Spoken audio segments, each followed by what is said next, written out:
Bienvenidos a la semana 1.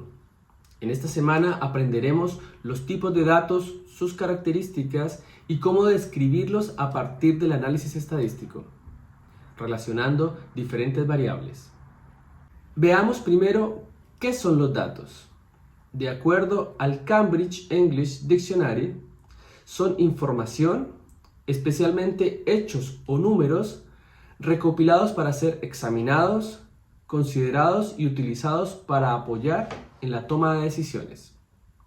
Por otra parte, Wikipedia lo define como un conjunto de valores, de variables cualitativas o cuantitativas.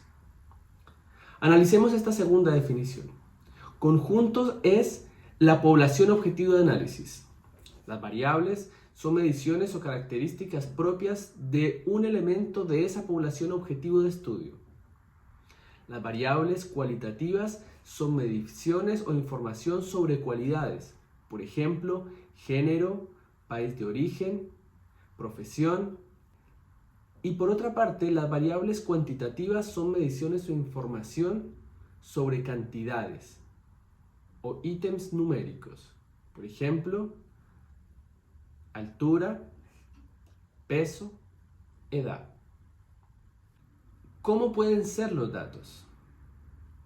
Los datos como por ejemplo origen, sexo, altura, peso, son datos bastante simples que pueden ser visualizados en una hoja de cálculo con los individuos a un lado de la tabla y la información de esas variables al otro lado. Pero desafortunadamente y en general es muy raro que los datos se presenten de esta forma tan simple. En realidad, los conjuntos de datos que comúnmente encontramos son mucho más difusos y complejos.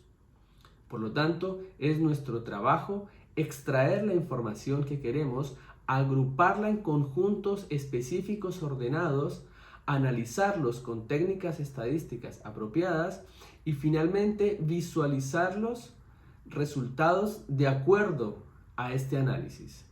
Y de esta manera tomar decisiones.